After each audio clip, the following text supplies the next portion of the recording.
According to poets.org, without poetry, we lose our way. You may find yourself asking, what is poetry? Poetry is considered a literary work in which special intensity is given to the expression of feelings and ideas by the use of distinctive style and rhythm. The history of poetry spans widely all the way back to the 23rd century BCE in ancient Mesopotamia, approximately 2285 to 2250 BCE.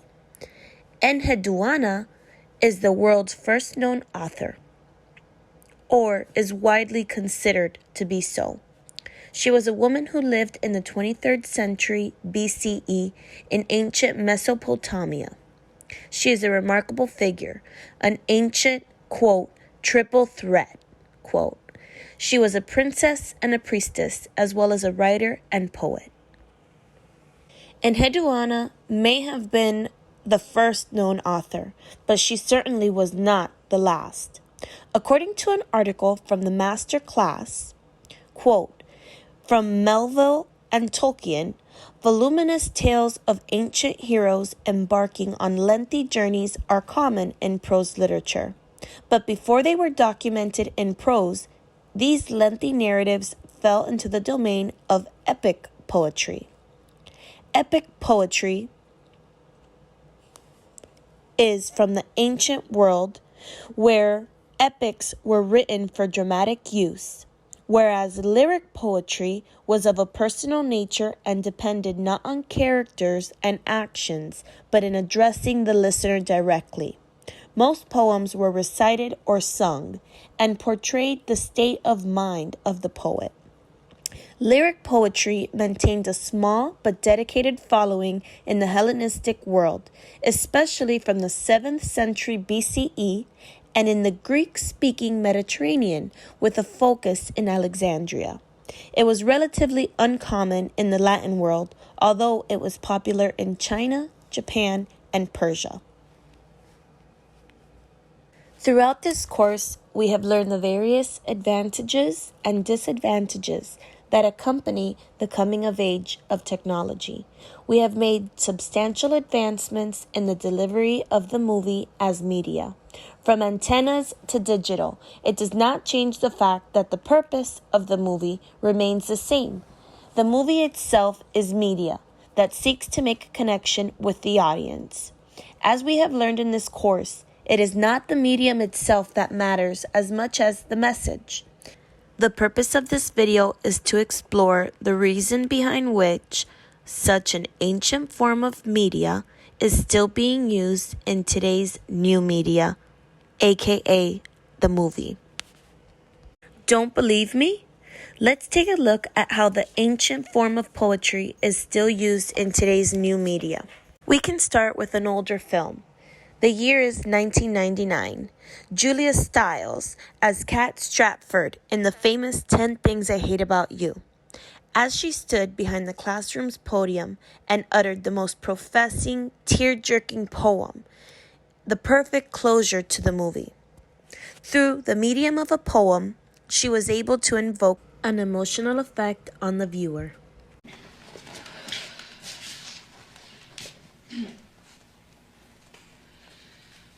I hate the way you talk to me and the way you cut your hair.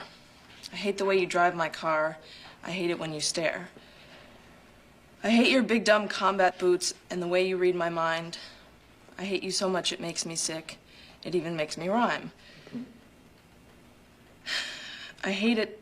I hate the way you're always right. I hate it when you lie. I hate it when you make me laugh. Even worse when you make me cry. I hate it when you're not around and the fact that you didn't call. But mostly I hate the way I don't hate you. Not even close. Not even a little bit. Not even at all.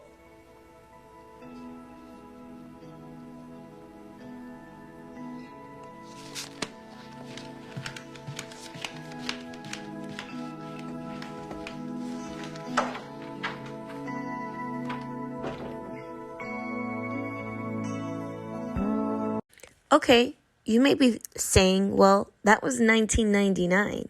Can you think of anything a little bit more modern? Well, I have the perfect example for you. Let's take a look at the recent Netflix series, Ginny and Georgia. My whole life can fit inside it, and I've got it down to a science.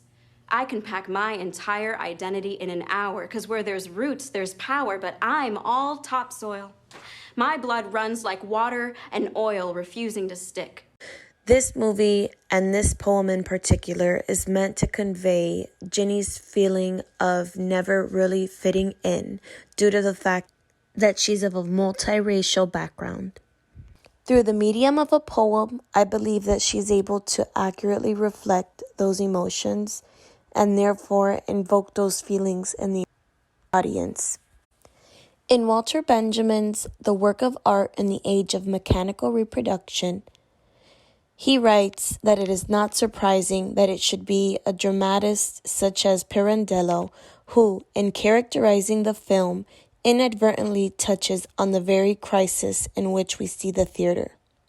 Any thorough study proves that there is indeed no greater contrast than that of the stage play to a work of art that is completely subject to, or like the film, founded in mechanical reproduction. Experts have long recognized that in the film, the greatest effects are almost always obtained by acting as little as possible. Is that not exactly what the purpose of the poem is? But Walter Benjamin goes on to say, the reflected image has become separable, transportable. Is that not the movie? Separable and transportable? And where is it transported?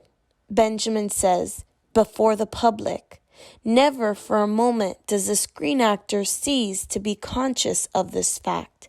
While facing the camera, he knows that ultimately he will face the public, the consumers who constitute the market. This market where he offers not only his labor, but also his whole self, his heart and soul, is beyond his reach. Walter Benjamin said it best. It is the aura of the actor and of the film, and that is the reason why we use poems, even in today's movie. Even with all of the new media advancements, we still go back to the ancient art of poetry to invoke those emotions. So, what is so special about a poem? I believe Giovanni Frazzetto said it best in his book, Love, Joy, Guilt, and Anger. The book Joy, Guilt, Anger, Love offers a way of thinking about science and art that will help us to more fully understand ourselves and how we feel. Frazzetto blends cutting-edge scientific research with personal stories to reveal how our brains generate our emotions. He demonstrates that while modern science has expanded our knowledge, investigating art, literature, and philosophy is equally crucial to unraveling the brain's secrets. It is with those notes that I close this research. We know through our real-life experiences and through the films that we've seen that even in today's day and age, we still use the ancient art of poetry to convey the writer's message in the new forms of media, such as the film. Thank you for watching.